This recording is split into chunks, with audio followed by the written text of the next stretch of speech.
They're the liberal rednecks. They like cornbread and butt sex. They care way too much but don't give a fuck. They're the liberal rednecks that makes some people upset, but they got 3 big old dicks that you can suck. Yeah, I know it started out 30A started out as like Isbell and a bunch of people did it, but just like Seaside itself, I assume that now it's gotten so popular that it kind of sucks. I don't know that to be true. It's just like when I was younger, 30A was like still this. Some people knew it, but not everybody knew it. And then like Truman Show came out, and obviously it got a little bit of a bump. And then Truman Show was filmed in Seaside. That whole I movie thought is this filmed. whole festival was in Key West. What the fuck am I thinking of? Well, maybe 30A. I just know 30A is the stretch of highway down that goes through Seaside or whatever. And so you see a lot of people around my area with 30A stickers because everybody like Seaside is like a destination now where basically it's so busy. It's so goddamn busy that people they stay in Panama City Beach because you can't get a place in Seaside, and they drive 40 minutes in traffic to get a t-shirt from Seaside and then go home. Like, it's ridiculous. And it sucks because, and I understand how it happens. Seaside was awesome. It was this quaint little place that was neat. And if everybody finds out about an awesome thing, there you go. Well, you think that there are literally any left, at least in this country, if not most of the world, where that hasn't happened in the age of Instagram and social media and stuff? I don't feel like you just said, oh, when that mainstream movie came out, that really blew them up because that's like what it used to take. Yeah, right. Now influencers find something or whatever, and then so it's like it just really sucks, dude. Like nothing. And I mean, I know it's like this is one of those things where it's like, you know, they want to be successful. You're not stuck in traffic. You are traffic. Where it's like right. I know it makes no sense for me to be like, I want to go to a hidden gym with no one there. I don't want all these other people to go to a hidden gym with no one there. I get that that's not fair, but it really does suck though. It's like everywhere kind of I don't know where all these fucking people are coming from all the goddamn time. It's like everywhere always is just packed to the gills. And like every airport I'm ever at, I know this is champagne problems, whatever, but literally every lounge and every tournament, every lounge and every point of the lounge of Atlanta's massive airport has a like 30-minute line you have to stand in to get into it. It's just like, I don't know. Can some of y'all just stay home? Well, you know that me and you talk. It's just so many people everywhere. It fucking makes everything not hit. If you're like I think me and you talked about this. Might have been on this podcast or just in like a text because you were talking about going with Katie on a vacation or something. You're like, man, I'd really like to go to a hidden spot that not many people know about. And I think you asked me, you're like, do those exist anymore? And I think our answer that we came to was like, yes, but the elites don't tell us about them. Right. Like even Instagram models aren't rich enough to get into these places, you know? Yes, that's my theory. I'm going to take another angle here. Or you got to go somewhere that ain't that great. Yes. Right. And the way you do that, you can find a spot that's great. Yes. But there's no great hotels. Yes. Like that's the hack. If you're trying to figure this thing out, and also you might need to like go to Mexico. You know, like now listen, you might get down there and you're like, man, I heard about this great spot. And then you might get there and you might be like, God damn it, it's already been found out. Right. If you find a place like that, you got 2 year stops. Right. So know that. Also, just real quick, because I was like, what the fuck? Mile Zero Fest and 30A Fest are separate festivals in Florida that are kind of the same genre. And Mile Zero's Key West. Here's the thing that I've been like attempting to live my life by. And it's actually, you know, it's super placebo effect, and it's all fucking like kind of the secret garbage. But the thing is if it works, it works. Whereas like I figured out a long time ago, it's like your dreams can all come true as long as you change your dreams, you know? And with a place to like a hidden gym or whatever, luckily, it doesn't take as much. Like I'm older now. The only thing I want is a place to get good oysters and a quiet place to read. So I don't need the pomp and circumstance of a Seaside or whatever. So you're right. If there's a place where it's otherwise a shithole, but they got one decent mom and pop place, you can have your little seclusion. You're just not, it's not going to have a fucking Sobu restaurant or whatever, but I'm easy to please now. Yeah, well, now we're talking, right now, and that's what I've been talking about too, is like vacation places, hotels, resorts, hitting restaurants, whatever.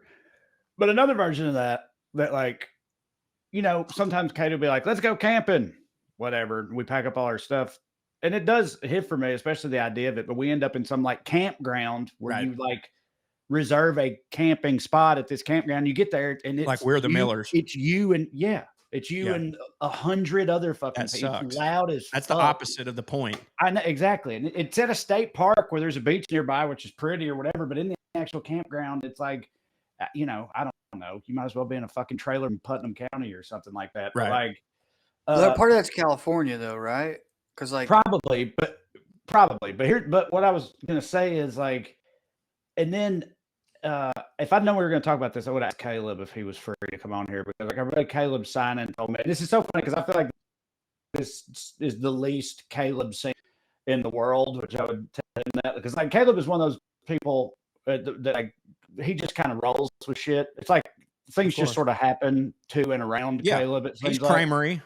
Yeah. So like he told me that he's got buddies from high school. I think it's like 9 dudes total. Every year they go to a different national park. And he told me like last year, the year before, that they went to the one in Alaska, which I think is Denali, I think is the one in Alaska. And he said they went to the one in Alaska and they went out to the park. They got picked up by this like park ranger at one of the entrances or whatever, driven 2 hours out into like the wilderness, got dropped off. And he said they like hiked back or hiked to a different entrance or something like that. But he said they were out there for like 10 days and did not see another living human person the entire time in the Alaskan wilderness. Right. That hits. I was like, how the fuck did y'all, like, how do you do? And of course, Caleb's like, I don't know. My buddy handles, like, one of those guys handles all that. It's like, I kind of can't even believe that Caleb survives trips like that. It would be the same for me too, by the way. Oh yeah. But it sounds fucking, awesome. And it's like, so there's, I just don't know how anything works or how to do nothing. Now, granted, I don't really try to figure it out either outside of just saying, how you do that? And if they say, I don't know, I just go on living my life. I'm with you. Now, granted, Amber's the one that likes to go places a lot. Like, I mean, I always have a good time when I do, but like, I'm like sort of a camel with my hits nowadays where like, if I do something real fun one day, I can ride that out for like 2 months and be like, I just did a thing, and then just sort of be holed up like a hermit, like, not to whatever the male version of like a spinster is. I have a wife, I'm not an old maid or whatever, but like I've sort of become that where just like a homebody. Yeah, just a homebody, and like, but not in a agoraphobic type of way, like not in a. For me, the two things are tied together. I feel like because I'm also a pretty big homebody, right? But it's like I like the idea of going to places a different that place. Hit and doing things that hit, but in keeping with what we're talking about, they kind of never do. Like, I know. Not like you want them to. Like you get there and you're like, man, everything kind of sucks. I think that's my issue. It feels like in shitification. They talk about on the internet. It feels like that's just it's of everything everywhere. At least in this country. You know what, like, man? Just the whole universe. I think I think that's actually my problem because, and I'm not trying to sound elitist here, because the places we used to go to, it's not like they cost a lot more money. It's like before Apalachicola became like it was always a place that had hidden oysters, but it wasn't like a destination. Like people didn't, because they didn't have the nightclubs like PCB or whatever. And then that type of thing sort of got in, like go into those places. And then it got like gentrified in a way, like beach gentrified, where it just became more expensive. I always loved doing that shit because, yeah, you're right. Like once I got there and got settled in, it was very much the same as being home. It was just a different view, like I wasn't being bothered by nobody. And when I went out, I wasn't like, I can't stand being asses to elbows, dude. I can't. Me neither. It drives me I insane. can't stand it. And I genuinely like people. I think for a long time, like it's made me sort of feel like I was becoming like a Larry David, where it's like I'm just not a social person. And like, I mean, I'm not that much, but like I genuinely like people. Like my wife always goes, "Oh, you just hate people." And I'm like, "No, I don't. I hate a lot of people at the same time is what I hate." And it has nothing. I bet individually, everybody in this restaurant, I could find something in common with, and we'd get along if we just met sitting next to each other in an empty bar. I guarantee it. Like dude, even people that like, if I knew them, I'd probably hate them because of their ideas. If we're just at a bar and there's sports on, there's no telling how many fucking probably Nazis I've had a good time with and had no idea they were Nazis because the only topic at hand was like, God damn, did you see what the Titans did? But when it gets to like, I can't hear, I can't do, I'm like, why are we even here? Especially when like, you go on vacation, it's you and a group of people. So the whole idea is like, we're going as a friend group to hang out. And then you get to a place where y'all can't even hear each other. And I'm like, we should have stayed at home if we wanted to hang out, Yeah. No, I don't know. It's like things don't hit. Like we took a trip up the Central California coast last summer, and it was like obviously topographically and all that, it's beautiful in terms of vistas and shit. But there's all these like little towns up the central coast of California. I think they call it the Gold Coast, I think is what it's called. But like, sure.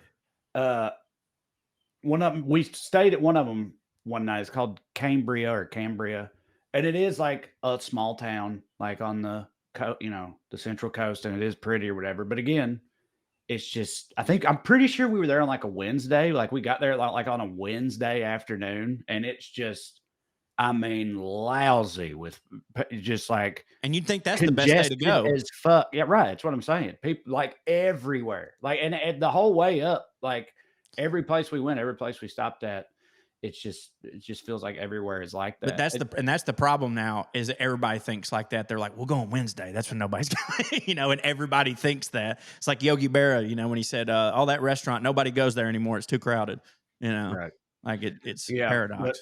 I don't know, man. I don't know. I mean, you can still, like I would, to people that like water shit and just general nature, I would put it to you that Dale Hollow is actually a hidden gem. But we go to Table Rock. It's awesome. The problem, or not problem, but like the reason it's been able to remain a hidden gem, I think, is because it's so far removed from everywhere else, and the only town nearby is like one of the bleakest, in like hillbilly dystopian fucking places in the entire South, I would wager. So like, well, I think it takes something like that. You got to be like really out in fuck Egypt. Or unfortunately, my situation, which is a situation of privilege, where like I just said, like I literally almost said like, oh, Table Rock Lake is great. Like we never run into anybody. Well, we have a lake house there, so we're on our own dock. Of course, we don't run into anybody. You know what I mean? So really, you have to. That's kind of what you have to do now is have your own place. But I don't have a lake house. That's one thing that does hit about Dale Hollow, by the way, is I don't know who's determined that or how long ago, but there are no lake houses on Dale Hollow Lake. It's not. Well, that's allowed, great.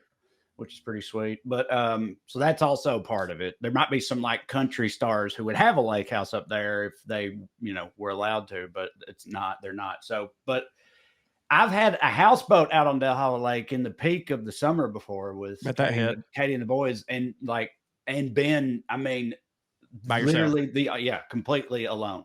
Like no other boats, no nothing. Come like twilight or whatever. Nobody else anywhere in any cove. So. And that's, that really super don't hit for the local economy and all that. Back to what you were saying earlier about, they want to make money, these places. Right. And I get that. So it's just, I don't know. I want to get back to Drew and what we were talking about before you hopped on, because Drew mentioned, which is something that I relate to. He's sick right now. So prayers up for Drew. With a cold? Prayers up for Drew. Yeah, probably. I think it's a cold. Yeah. And he was mentioning that maybe I'm screwing your words up. I'll let you say it again. But like he's been living healthy and stuff. And so now, because he's been living healthy, when something do happen, it seems worse, Yeah, I've been gymming it. I haven't been drinking much. I've been getting sleep. And so now if I miss sleep or I get sick or I drink, there's a huge gap. Mm-hmm. I have like a higher mountain to fall off of. And I fall I see what you're saying. So low that I'm like, you know, it's like, oh, I don't get sick or hungover anymore. I get insane and destitute and suicidal. Right. And I mean, I think part of that's age, but I also think it's like the living right stuff. It's like, is it even worth it, man? I mean, that's really what this is about. No, it's not. I'll be the first one to say that. But yeah, you just reminded me of that Doug Stanhope bit where he was talking about the benefits of being an alcoholic, which is one of them is like, he goes, if I wake up and feel like shit, I know why. You've got to go to the doctor, you know? Yeah. And it do be like that. Like, and it frustrates you so much when you're doing all the wrong things and a bad thing happens, you don't even get mad at it. You don't even blink. But when you're doing all the right things and a bad thing happens, it's Unabomber in your brain, you know? Yeah. Did he get outed, or was that an internet bit I didn't understand? Huh? Doug Stanhope got outed for what? Wait, not Doug Stanhope. I'm an idiot. I was thinking of a different Doug. Doug Loves Movies is who I was thinking of. What he got? Doug, our boy Doug Benson? Again, I'm not saying, I saw something on Reddit. I think the way I was reading it, I was like, this is some kind of bit I don't get. It was somebody talking about someone else outing him. As a gay man? Yes. Well, he sucked my dick when we were in Washington, but it seemed very straight. You know what I mean? Like, it seemed like we didn't, well, dude, first of all, we didn't have nothing to do. He had a show at fucking 4:20, like he always does, right? And it was 3:30. We got there early. Nobody else was in the green room. He's mainly high, and we just didn't have nothing to do. So he was like, you want me to suck your dick? And I was like, will you let me win the show? He's like, no, you still got to be competitive. And I was like, whatever. You can still suck my dick. It would have been gay if he let you win the show. I agree. Right. That's what I'm saying. So I don't think he's gay. I love Doug. I mean, obviously, even if he is gay, I love him. Yeah, I think it was a bit I didn't understand. You know, you're scrolling on Reddit, and it's like and you're like, somebody outed Doug Benson, and you're like, I could go research this, but I don't want to. It's very possible that Doug Benson was a part of a bit that no one understands because of how comically stoned he is all the time. So I don't know. Yeah, I don't know. I hadn't heard that one. He was also there with his hot girlfriend. That's what I was about to say. Corey's bit aside, that weekend he's talking about, Doug was there with an attractive woman on his arm. So I mean, I know that, which he could have been her beard because she was way too good looking for Doug. Now I love Doug, but she was way too attractive for him. But Doug loves movies. He does love movies. Yeah, he's the best. By the way, go listen to that podcast. You can listen to. I went on a 5-week win streak on Doug Loves Movies. You can go check that out. Hey, run into Brandon Collins that happened during that time? No, I did not. Well, That's why I was on you were 5. sucking dick. I think you were the one sucking the dick. Matter of fact, the reason I didn't win 6 is because Brandon Collins. Sure. I feel like I've won Doug Loves Movies, I think 2 or 3 times. But literally and I'm not saying I would have won the other times, but every other time I've been on it with Brandon Collins. And I'm always, as soon as it starts, I'm like, well, I'm going to lose. Unbelievable. Hey, I wanted to ask y'all a question. This is about computers. So I know y'all won't know the answer, but I'm frustrated with it. So when I log in on my computer, this is on Mac, maybe it's on other computers, but you know how you have like on new computers, you have Touch ID, just like on your phone, like your fingerprint. Yeah. You do your thing. Well, so when you restart your computer, I'll go to hit my Touch ID to get in, and it'll say, you must enter your password in order to use Touch ID. First of all, what's the fucking point of the Touch ID then? And secondly, how the fuck is my password more indicative of who I am than my goddamn fingerprint? Well, why? I think I actually, weirdly enough, I think I do know the actual answer to your question. Okay, can I do my theory that I just is out of my ass, and then you tell me how wrong I am, Trey? Is it have something to do with that technology, the way it works? Like you got to be logged in for them to even access that type shit? Oh, I don't know. That could be it. It could be because I have a MacBook Pro. Again, one of the biggest pieces of shit I ever bought in my life. Likewise. But I still have it. And me too. I'm in it now. The way that specifically works, I don't know what the time length is, but there's a length of time where it'll do that. If you come back after a certain amount of time, you can't just use your thumb. You have to put in your password. But once you put in your password, if it just regular goes to sleep, or you go to download something on your computer, any other thing that requires password type shit, you can just use your thumb for it.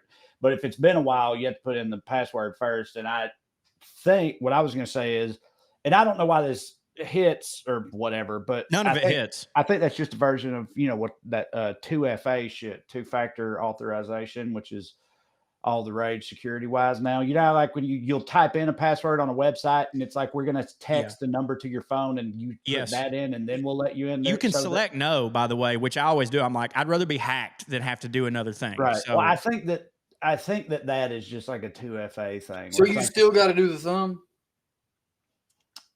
Actually, well, no, I guess not. Because I guess not. Because I was thinking you open it, you try to use the thumb, and it pops up and says, no, you got to put your password in. But I guess you're right. You just put the password in. But on my phone, on my goddamn phone where it's the face, that ain't it either. On my phone where it's the face, it never says you got to put your password in before you can use the face. It does. Maybe it does. Only whenever it's been turned all the way off. Oh, I've never done that. Right. Yeah, I've never done that. That's never happened with my phone. It's never been off. Your phone had never pissed you off enough to make you go, fucking what the fuck, and you turn it off and turn it back on? I do that all the time. Rage. Yeah, maybe, but I don't remember. Maybe it has, and I was in such a rage. Update, if you don't let them update. Maybe it has, and I was in such a rage that I didn't realize, I'm having to put in my password. Anytime it gets turned all the way off, or after an update, which I think turns it off as part of the process, you have to put in your password in addition to Face ID or whatever. Not that anybody gives a fuck, but as soon as my iPhone dies, but then now everybody's gonna be mad at me because I turned the text green. I swear to God, I'm done with these motherfuckers. They're horrible. They're horrible people who don't give us any goddamn options. And like, I've known this for a while, but at least the products hit. But the products don't hit anymore. Right. I know that y'all. Right. I got incompetent child slavery in my hands right now. Right. At least when it worked.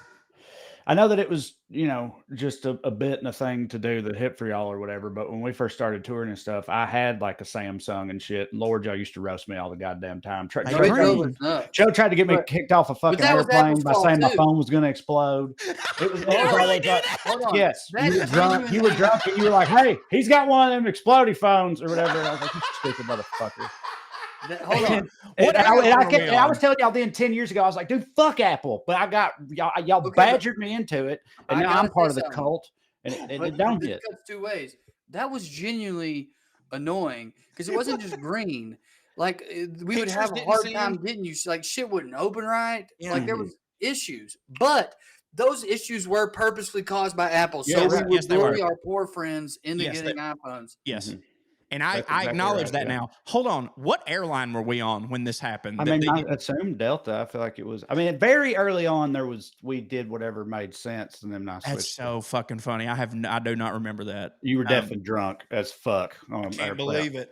Yeah, no, but Drew's right. I mean, like and I found that out late I thought it was just like Android don't want to do some stuff that hits, but like, no, it was Apple purposely fucking it up. But again, if multiple people in the group have Apple and one person has Android, it's like, even though it is Apple's fault, this does suck. Here's one. I'm in a group chat that I've wanted to leave for a long time. There's no reason for me to be in it. There's various reasons I don't want to be in it, and I can't.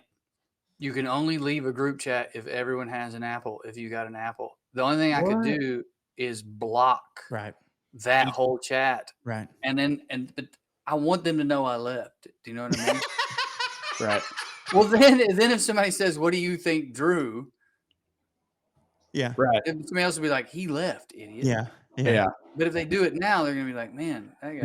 But it's just Apple. And I've said this before probably on here, but it's just like, I just feel like Apple's whole sort of like the impression that I get from them towards their consumers is this whole feeling of like, what are you going to do? Not buy it? Yes. Yeah, that's what we fucking thought. That is it. You dirty pig. Yeah, right. And then you want it, don't you? Right. And you do buy it. That fuck American. That is it. And what are you going to do? Go get your own food at night from a restaurant you found in a phone book? You fucking fat sack of shit.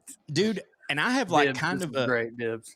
I have kind of a, like, that's my, like, liberal reasoning for hating them because it's extortion. But my capitalist reason for hating them is because I was watching, like, I don't know if it was House of Cards. It was something that came out in, like, right before the smartphone complete boom. And so every character had a different phone. And I remember the time when everyone had a different phone and it was kind of neat because you had options. It's like, oh, I can get the Razor, I can get the Sidekick, I can get this. And like, there were options because there was not a monopoly on everything. So you could get different things. And like, I want a fucking flip phone that hits. Or like a weird religion or like you're a Yeah. mystic, you're into anime or something. Some of Yeah. them non-Apple phones are getting wild too. Like I See know what I'm saying? they got one that like, Bends. that flips open and it's like this, but the whole thing is screen even Yeah. when it does that. So like if you're watching shit on it or I want whatever, but that. then you can close it back up and it's just regular phone sized and it's not all screen anymore or They got something. one. They do got wild one that's shit. like a slap bracelet that can go on your wrist. Like this whole phone can bend, and you Oh, can your just phone can tell you to kill yourself, and then you can use it to do it. yes. That's what's up. Black Mirror, baby. Let's hear from our sponsors. Yes. Yeah. Why not? Why wouldn't After we? that endorsement of suicide, let's go to our sponsor. Oh, we're just kidding. We love this sponsor. I do. I really do. This is well, I don't want to have sponsors like children. You shouldn't have favorites, but this is one that's hit for me for a long, long time. If you've been around long enough, you know that that's true. I'm talking about HelloFresh. They're not just a sponsor. They're for me a staple in my home. I've been a subscriber to HelloFresh for like literally a decade now. That's how much it hits for me. So I ain't just talking up my butt here. I'm a big, big fan, and I think you will be too. It's fall, everybody, and that means cooler nights, heartier meals. You want some stews, some chili, that type of stuff. The craving for something warm and satisfying, and that's where HelloFresh comes in, bringing you comforting chef-designed recipes and fresh seasonal ingredients right to your doorstep. This season, they've taken things to the next level with their biggest menu refresh yet. You can say hello to a whole new way to do dinner. HelloFresh is bigger. They have doubled their menu. It's almost overwhelming trying to pick your hits each and every week from this vast array of options. They have more than 100 options every week, including new seasonal dishes and recipes from all around the world. You can dig into bigger portions that'll keep everybody satisfied. Their HelloFresh is healthier than ever. You can feel great with an even healthier menu filled with high protein and veggie packed recipes. And now HelloFresh helps you eat greener with veggie packed recipes that have 2 or more veggies included. Tastier than ever, you can get steak and seafood recipes delivered every week for no extra cost. There's 3 times more seafood on the menu now at no extra cost to you. Discover new seasonal produce each week, from snap peas to stone fruit to corn on the cob and more. Like I said, been doing it for like 10 years now. There's a bunch of things I like about it. The main thing that got me turned on to it is I'm a busy man. It's about how it may seem at times. But I am, and it's like I love cooking, but it's hard to make a menu and like plan it out and go to the store and buy everything you need, and you buy too much, and then you end up throwing food out, and that drives me insane when I do that. Just another thing I hate myself for when I throw out once fresh food that turns out I didn't even need. And HelloFresh solves all that at one time. They send you the exact amount of the exact ingredients that you need, so there's no waste whatsoever. The other thing, the main thing that I love about it is it makes me feel fancy and worldly in a culinary sense. I love learn cooking. stuff. You learn stuff. I wouldn't know about couscous really, or halloumi grilling cheese, or any of that stuff. I never would have encountered that white trash as I am without HelloFresh. You know what they And say now, about couscous? what's that? Food so nice they named it twice. You know what I'm That's saying? right, baby. Now I've expanded my culinary horizons. And it's all thanks to HelloFresh. The best way to cook just got better, y'all. Go to HelloFresh.com/WellRed10. That's the number 10, 10, WellRed10 FM.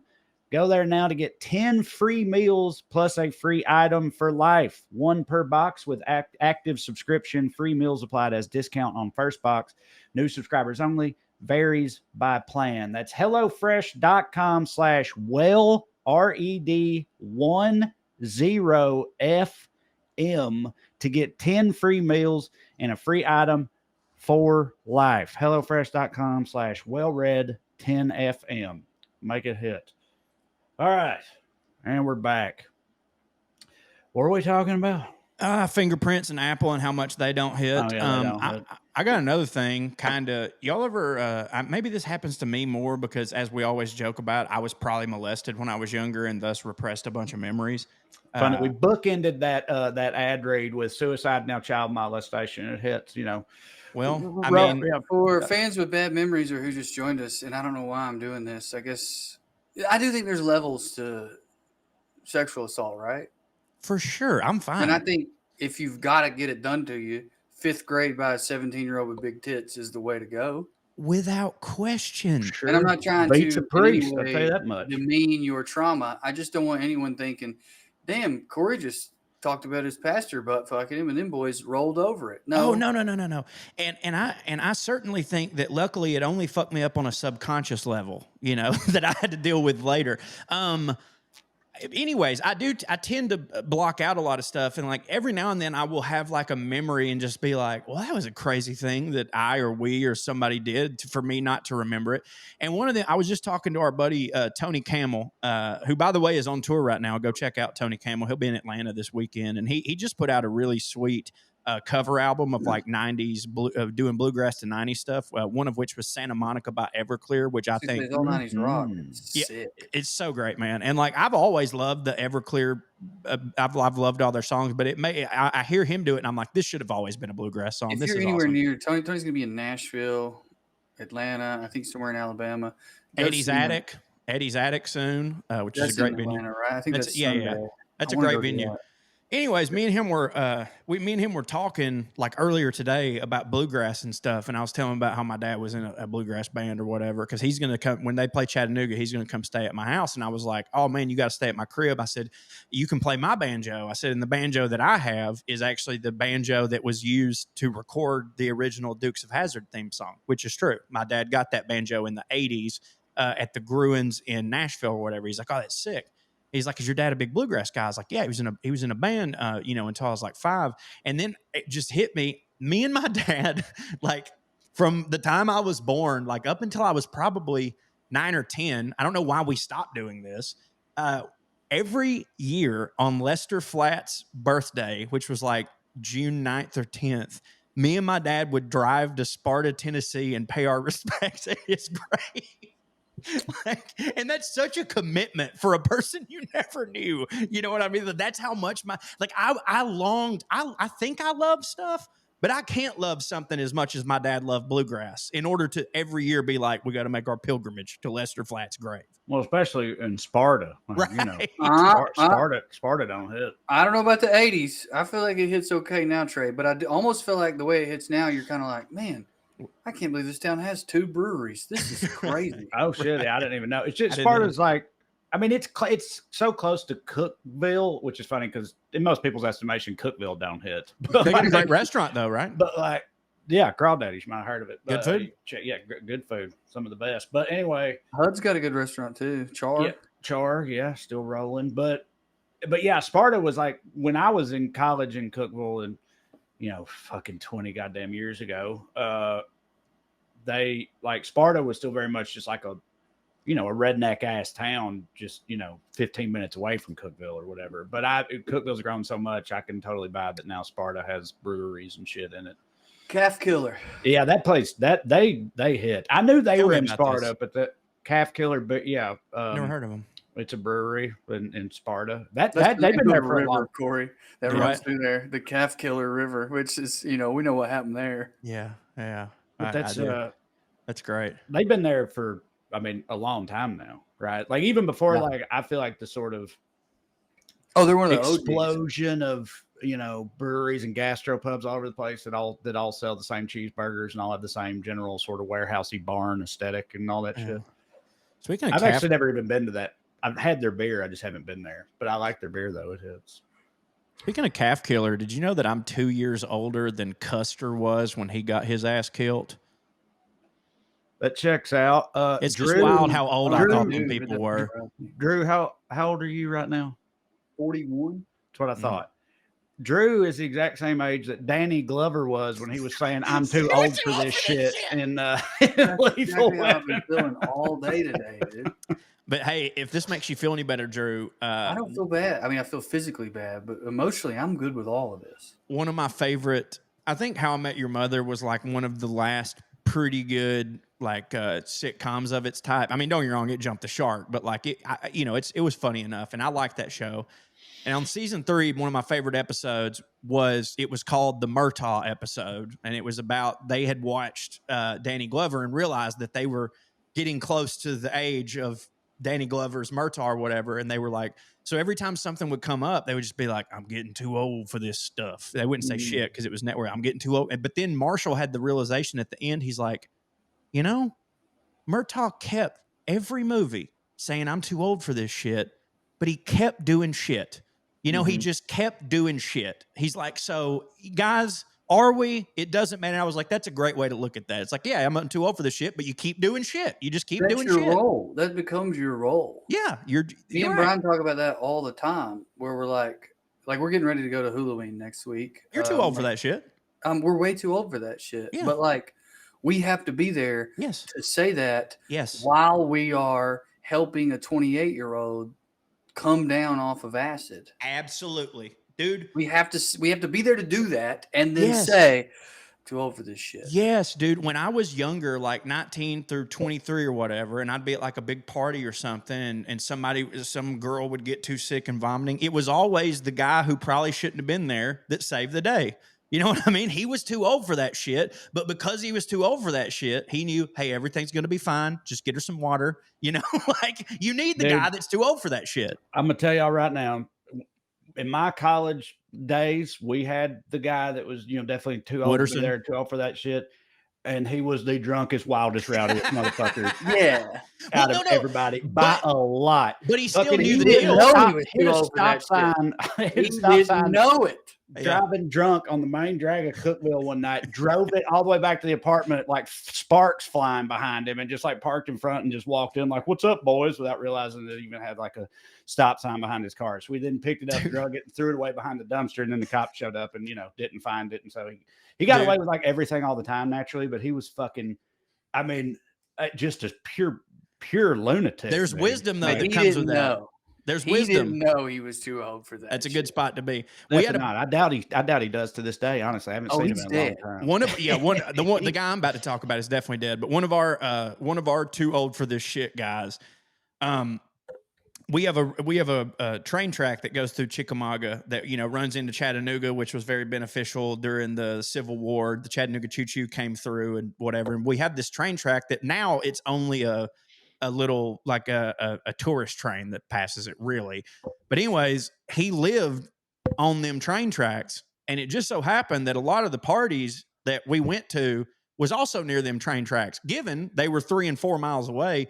So this motherfucker would get as drunk as he wanted and then drive down the train tracks with his lights off at night because he's like, dude, you don't need to see. If you start going in the wrong direction, you'll hit the train tracks and the cops aren't looking for you. And he made it every time. Yeah, that's insane how, like, I don't know. He was right. Brilliant. That's brilliant. I know. He's like, you can't wreck because if you feel it, ba-boom, it's like, just go back to the left. And if you feel it, ba-boom there, go to the right. And you only can possibly be caught at a few intersections in rural America. Exactly. Now, that'd be so funny if you did. Like, you've been doing that for years, and then you cross in front of a car, and a cop's like, what the fuck? Yeah. He was driving down the railroad track. Yeah. Or you accidentally run over Snidely Whiplash and get manslaughter. Snidely Whiplash, this is a person from your town? No, that's the guy from Rocky and Bullwinkle that always tied the bits to the train. Yeah. Hey, old Snidely, Snidely. Snidely kind of does actually sound like I could see there being a guy in Chickamauga named Snidely for sure. Yeah, he keeps suing people. Yeah, Snidely Whiplash. Yeah, he falls every month at the Walmart. Nobody sues around here. Fall was too much, so we went with Whiplash. Yeah, we settle out of court here. That's our deal. Nothing wrong with that, brother. I'd love to settle a few things out of court myself. Yeah, I hear you. No, that's our deal. We'll work it out as men, and then be poor. So Katie had me watch another true crime thing last night. What was it? It's Ed Gein? No, that's not true. I guess that's true crime fiction, right? Well, yeah, but that's true crime scripted, I guess what I should say. Oh, okay. You mean like a documentary, yeah. Yeah. Well, when I think of true crime and podcasts and stuff, I mostly think of the unscripted variety. I guess I do too, but just anything like I consider still a Mindhunter true crime based on a real. Well, okay. Well, that I don't really. Those are different. Some of those obviously hit for me. Like Mindhunter hits for me real hard. It's awesome. Yeah, I haven't seen Ed Gein, and I I don't, and to be fair, I don't want to. So I guess I'm not really in those. Whatever. This was a documentary. It's very popular right now, I reckon. I think Netflix just put it out this year. It's called The Perfect Neighbor. Y'all seen that? Seen people talking about that? About it. Andy's talked about it. I got one of them too. By the way, you know there's a very popular podcast that happened in this county. Anyway, go ahead. I've listened to it. There's so Cho, you're into this shit. It checks out because we always said you're a white woman. It checks out that you're into this stuff. I am into the. I mean, it depends. Like there will be some that like I don't care for the Tinder swindler or something like that. To me, it has to be. That's so funny. Well, I'm not into that. Like I don't know. It's funny to me because those are the only ones that I can kind of stomach. Oh, really? See, yes. I like the ones I feel like. the exact same. I feel the exact opposite. It's like art. I need scale. I need it to be real big. Well, I just like ones that are. I like if they hit close to home, which is scary, but like I like small town, like, you know, if S Town was a documentary like that type of thing. And now, well, I'll say this. I did enjoy the ones about cults, like the one that was like the mother lady or whatever. Like I'm into that. Wild Country? Yeah. It has to be trashy people doing shit for me to relate and be like, oh, I could see this, because me and Amber will sit there and watch it and go, that's just like Darlene. That's just like, you know, whatever. So I'd rather watch scripted, for the record. I can just make this concession with my wife. When we were in the run up to filming those 30 minutes specials of ours, or whatever, I had a version of it, which was on there that I was talking about at the time, but that's kind of what I'm getting into now about how, like, you know, I just find it fucked up because I'm like, man, this is all real. Like false crime hits harder for you. I say false crime hits for me just fine. This shit, this is fucking. This don't bum you out, you know? Like, it bums me out. You're fucking ironing clothes, listening to shit like this. But like, so the one we watched last night, like a kid's mom gets murdered in front of him, and you don't see that happen, but you see the immediate aftermath of it. And you see the kid like breaking down and crying and screaming and all this shit, and it's like. I was just watching it and I was like, this is, I don't know. Right. But with that one in particular, it was a white woman killing a black woman and the whole, like, is she going to face justice and all this stuff? So there was like a systemic racism element to it where they were trying to highlight a societal ill or something. So there's this air of like, oh, this is important at the same time, but it still felt voyeuristic and gross to me. Like I would never watch something important. And it's like, it's pornography for crime. Yeah. Right. And it's like, so I just didn't know how to, just that whole dynamic, how people balance that. For the record, I ended up feeling the whole time, but for the record, and I think it comes in how you present it as the journalist or documentarian, right? I mean, that's sort of your job there. And there's probably countless books, essays, etc., written on this subject of like how to present a story with a systemic issue underneath without delving into voyeuristic versus how we sell this though. Right. And we are a gross culture. For the record, I can't. I'm sorry if I'm 41 and old now. We're a gross. No, we are a gross culture, and I'm not saying I'm not gross, but just to be fair, I can't watch when the main crime is that it was kids. I can't watch that, and that's. I'm not saying you're wrong if you do, but I can't do those because those do bum me out way too much because that's like way too close to home. But like, you know. Like a fucking like the BTK killer, I can watch that shit. You know what I mean? Yeah. See, you said you like it when it's closer to home. Another one that Katie made me watch was about the Night Stalker, Richard Ramirez or whatever, who was in the Valley in LA, and that made it hit way less for me. Right, for sure. Like I was like, what the? Katie's more likely to get killed by OJ. I'm for sure. He's dead. I think I'm very uninterested in it still, but I do lose some gross factor. I'll admit, the more decades removed we are, sure, there definitely feels like a historical. It's almost like a war or genocide. It's like very easy to, in my opinion, to joke about the Holocaust versus brutal people and deaths in the past, right? Versus like it's still happening. On that note, I gotta go in a minute. Oh, you're fine. Funny you said that. I made a post yesterday, like on my Hero, about like how jealous I was of people in 50 to 70 years who get to read about the Trump administration the same way I get to read about Pol Pot and like all the shit that happened before my time or whatever. How like I know that it sucks, but I'm removed from it. And so it's like, oh, we're reading about like Hitler and stuff. You used to read about that and go, boy, ain't that crazy how they used to be? You know what I mean? Well, at least we're not like that anymore. Like the starvation of the Oliver Twist kids in fucking England. But yeah, now it's like, I can't laugh about the shit that's happening now because it's now. But in 50 years, they're just going to look at Trump again the same way we look at like Franklin Pierce or Ulysses S. Grant getting a DUI on a horse. Do you think how funny he is will stand the test of time? Yes, some of it for sure. Well, also that's another thing is I don't know how much they ain't have newsreel footage and social posts and stuff of Ulysses S. Grant. That's true. That's true. So who the fuck knows? Also, that's assuming that there'll still be history classes in 50 years or, you know, this country, period. Right. Well, going back to the hidden gem combo, I think the universal thread here is that access and constant video cameraing and talking about stuff all the time makes it worse. Don't it? Right. Because we can't myth make as much as we used to. We're over myth made. Okay, sure. But back in the because of the internet, you can only show the good things and whatever. But like the badness will come through or be found out. Everything can be found out. Like you used to have that great bit that I loved about behind the music or whatever, and how like one of the reasons we don't have any rock stars now is because we fucking know too much about them. Like used to, there was an air of mystery about him. Just like, dude, Teddy Roosevelt, like. Yeah, the things we know about him is the Bull Moose quote, he got shot, all this stuff. If we had read everything he thought every day, I bet we'd hate him, you know? Yeah, I think that you're right, and I stand by the bit. But what I think I might have gotten slightly wrong is I don't think it's a scenario of we can't myth make now. I think now we start myth making too quickly. Too quick. Everybody's and then you see right through it. And it's like, just like when, I can't believe we're invoking his name again. When Kirk died, so many people, including my own parents who were conservative, were like, wait, who is this guy? Right, people are, I don't even know who he is. And people are this in love with him. There's like this, I mean, dude, I don't know. I got to go. Let's okay. All right. Love you, buddy. Feel better. Yeah, feel better, pal. You're fine. You can just leave.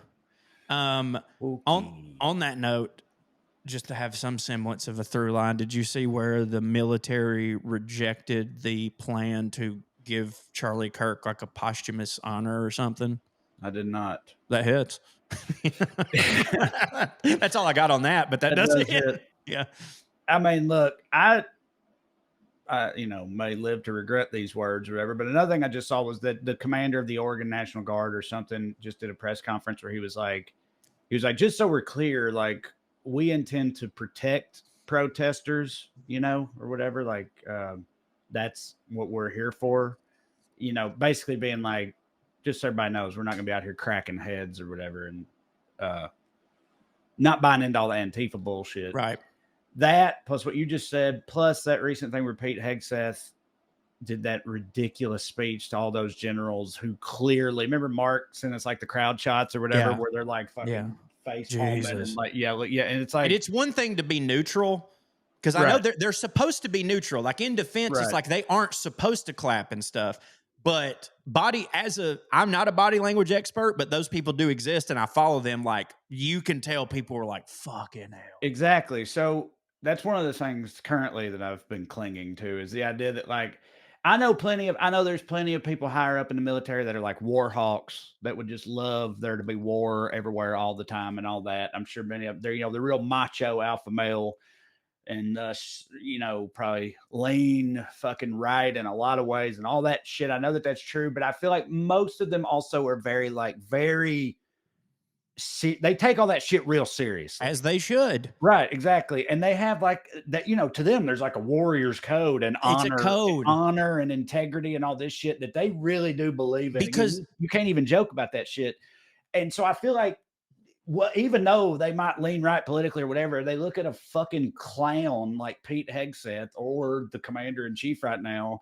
And I think a lot of them are like, I agree. What the fuck is this shit? And I think that means that fucking push comes to shove, they won't, push the fucking button or whatever at the end of the day, when it comes down to it, because they still have some semblance of sanity left. I think a lot of it is like, and this is pretty much every single president, and I'm including Republicans. I'm including George W. Bush, and not that Ronald Reagan didn't do a lot of fucked up shit. Bill Clinton, Obama, all these people have done fucked up shit. But like, I do think they understood the whole like, I'm president of the United States, not Right. president of the people who voted for me. And the Mhm. military, when they take their oath, and I think that most of them take it seriously, we're here to defend the United States. I'm here to defend the people who disagree with me. I'm here to defend the people who hate me. And that's a thing. Like, they might not like it, but I do think the good ones go that I'm here to defend the Constitution of the country, not the people who agree with the version of the Constitution that my political party has cooked up in their fucking head, you know? And I think that most presidents got that. And I think that most military leaders up until now got that. And I think a lot of the people who joined the military that are at least older in the military signed up with that idea.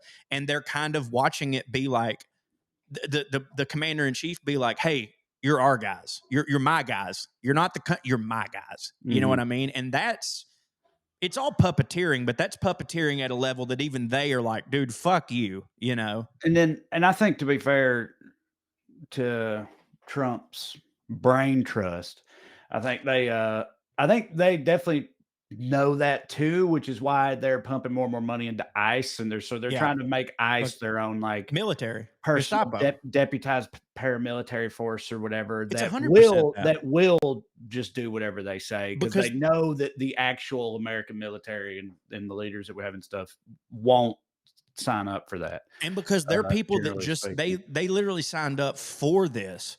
Like, it's not like they signed up because it's not like they signed up during peacetime and now we're at war. They signed up to be this, you know, which is a completely different thing. I want to say this before we go. I felt really proud of myself today, you know, because I think it was Obama I heard say that like principles without action or principles when you buckle in the face of consequence are just like theater. It's like, oh, it's great to have these morals that you say, but then if they're tested and you go the other way, then they were clearly just theater. And I got I'm pretty sure for the first time, unless you count Tractor Supply, which I was still technically in a probationary period. And I got fired for, I did cocaine. But again, I was in a probationary period. This is the first time I've ever been fired from a job. I was fired from the Atlanta Journal-Constitution today. And not at one point did I think to myself, I've been canceled. I've been, you know, they're out to get me, all this shit. My first thought was just like, hey, what are you going to do? You know, and I know that's not like some grand thought, but I was a little bit proud of myself that it didn't even make me mad. I didn't think to blame anybody but myself. And I just went on with my life. I don't know. Did you have a contract with them, and was it still I did in effect? And they terminated it early, or they did not renew? No, they terminated it early. I renewed it in August. I renewed it. And not only didn't tell you why? No, and they told me if I had. When I used to, and I made videos for them, but when I worked for the New York Daily News, when I got fired, it's because, as far as I can tell, I got literally everyone involved in hiring me fired all at once. So, you know, I think I got you beat there. Like I think that somebody stepped in, and it was they were so against, you know, my whole thing there that they fired everyone involved with even having that idea of bringing me on all at the same time. So I've definitely had the thought like that it must be something, just because I just renewed my contract in August, and right before I renewed my contract, they had me down there and like wined and dined me and told me, which they didn't have to do, and told me like all their dreams for the future of what I was doing. I have no doubt it's something, but that's my point, is I have no doubt it's something I did, but like that's on me. That's my fault. Like they're a company that is allowed to be like, man, he's a little too wild on the internet, you know? Like my freedom of speech has not been hindered. Did they have a change in management or ownership or anything like that? Anybody at the top? No, but that's what had me, and that's normally what's happened with all of our things. That's usually what happens. It's a regime change. My new comes in, and they're like, I ain't feeling this. And a lot of times they don't even have anything that people new come in, and they want to just everything to be there. They want it to be their thing. Of course, So I get things that are not their thing, whether it's good or Um, not, they're just like, get rid of that. I'm starting over and remaking this in my image is what happens. The a lot of thing times. that I'm saying to my family is, and this is true, they literally just announced last month that they are getting rid of paper completely. They're going all Yeah, digital. that's And a so, bummer. dude, it is a bummer. And with that is going to come, if they're doing that and they're like, okay, we're not going to be like, yes, don't get me wrong, paper is going away. They still are losing subscriptions of old people who were like, well, I'm not getting a fucking computer for this shit. So, like, yeah, they're having to save money. And dude, if I'm running the Atlanta Journal-Constitution, the if I have to fire some people, the opinion columnists are going first because they're just kind of a addition to the paper. So I get it. That's what I'm saying. Which, by the way, and the reason that, like, when it happened, I was just like, and this is, I'm so happy that I've been doing good with my mental health and eating better and not drinking as much and stuff. Cause like I felt nothing but like gratitude. Cause I was like, I got fired, but I was like, you know what? I never even thought I would write for the Atlanta Journal-Constitution to begin with. I felt I had imposter syndrome the entire time I was there. And you can take the job away from me, but you can never take away the fact that I had it and that I was, and also, and I know this is a made up like trophy to give myself. I was one of the last opinion columnists to ever have their name in print at the heralded Atlanta Journal-Constitution. And I can just look at that and go, that's a W. That's a W. But I don't feel I feel like if I was a grifter, I could make something of this. And I'm just not. I'm just like, hey, well, they fired me. What are you going to do? I can't believe they didn't do it earlier. You know what I mean? But and by the way, I still think you should support that paper. Unless, by the way, I'll say this. If you're here and you only subscribe to that paper to read my shit, delete it. So you don't need it. And just go follow me everywhere else. Yeah, I mean, I'm sure that you're right about the fact that they're going full digital and getting rid of that means that they're like, that's definitely indicative of the fact that they're making cuts and Of shit, like you course. said. And I'm like, low man on the totem pole. Why wouldn't I right, be? I've only been right, there a year and I'm not a journalist. I'm a comedian that writes stuff. right. Yeah. All right. Well, you I know that you've already pretty much landed on your feet, right? Can't talk about that. But anyway, I Oh won't. yeah, dude, Well, immediately. our Yeah. fans are, they'll be all fucking worried and sad and shit. No, But no, you've no, already no, no, figured no. it out. I'm not trying to do a bit here. Like I really like I started meditating a couple months ago, and everybody knows my mental health journey has been going on for 5 years, and I've had my peaks and my valleys. But like, dude, I'm in like this shit doesn't even affect me at all anymore because, as I told Amber and yeah, immediately I sent a text and got another job, and it was fine. But like, Amber was all worried, and I just told her, and I was like, I know this is cliche, and this sounds like some fucking secret bullshit, but worrying does not pay the bills. There's nothing. There's no. I know that your first reaction of worrying, you can't help that. But like after that, it's like the only thing that helps in a situation like this is a plan of action. And worrying is actually going to negatively affect my plan of action because it puts me in a bad place. So like if I thought that worrying could actually accomplish anything or complaining could actually accomplish anything, I would do it, but it will not. Now, by the way, I think that if you're truly wronged, you should complain. You have a reason to complain. But like, I just don't believe in that shit anymore. And so I don't know. I just don't. I don't look at it that way. You know, I'm Mhm. like something else. Something else always comes up because I work hard. I'm good to people, and I'm talented, There you go. and I'm white. By the Yeah. way, On that note in woo, particular, let's close woo, out this episode. Most important thing of all, being white. Thank you so guys good. for listening. Come see me on the road, please. Go to TreyCrowder.com for all my upcoming tour dates. Next up, Milwaukee, Madison, Dallas, Oklahoma City, Largo in Los Angeles, Summit City and Fort Wayne, Indiana, and end of this year, right before Christmas, as always, Zany's in Nashville with Corey and Drew, the full WellRed experience. But I have a ton of dates in 2026 already, too, up on the website, TreyCrowder.com. Please come see me. Yeah, I haven't pushed my Substack in a while because, frankly, all my writing endeavors went straight to the AJC. But now that I'm not there, all my good ideas are going to go to my Substack, which is at CoreyWritesForYou.com.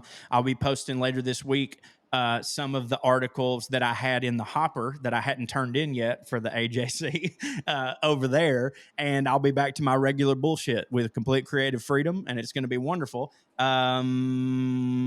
Also, it's a holiday time, so you can request the Buttercream Dream for a cameo. Go see Trey wherever he's at. Listen to all the podcasts in the Skewniverse, Weekly Skews, Gravy Baby, putting on airs.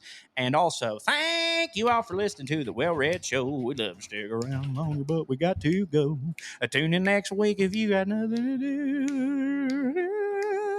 Thank you. God bless you. Good night. Fuck Drew. Fart. All right.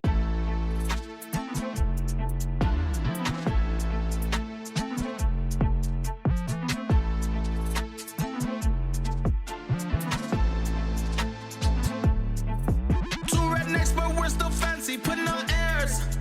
We might not know much about history, we don't care. We gon' get drunk and we talk about yachts. We gon' get drunk and we gon' talk a lot. Dress real fancy, sit in our chairs, sip on our tea, putting on airs. We collected from our love of Downton Abbey. We collected, we found out we're both so fancy. Hey, what's the difference between rednecks and royal families? Only money, cause they both have sex with family. Ew. Putting on airs. What other rednecks to talk about foreign affairs? Laughing so hard that we end up falling out our chairs. Sir Trey, Sir Corey, oh what a pair. High class topics with a redneck flair, oh yeah. Two rednecks but we're still fancy, putting on airs. We might not know much about history, we don't care. We gon' get drunk and we talk about yachts. We gon' get drunk and we gon' talk a lot. Dress real fancy, sit in our chairs, sip on our tea, putting on airs. Two rednecks but we're still fancy, putting on airs. We might not know much about history, we don't care. We gon' get drunk and we talk about yachts. We gon' get drunk and we gon' talk a lot. Dress real fancy, sit in our chairs, sip on our tea, putting on airs. Okay, it's Team Squirrel up Team Trey. Oh yeah, we keeping it basic.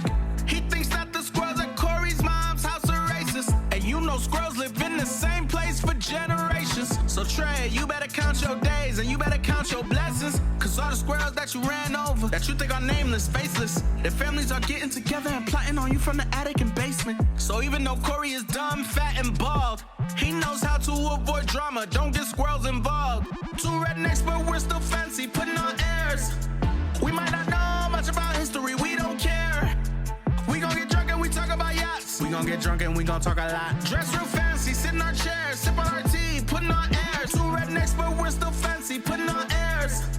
We might not know much about history, we don't care. We gon' get drunk and we talk about yachts. We gon' get drunk and we gon' talk a lot. Dress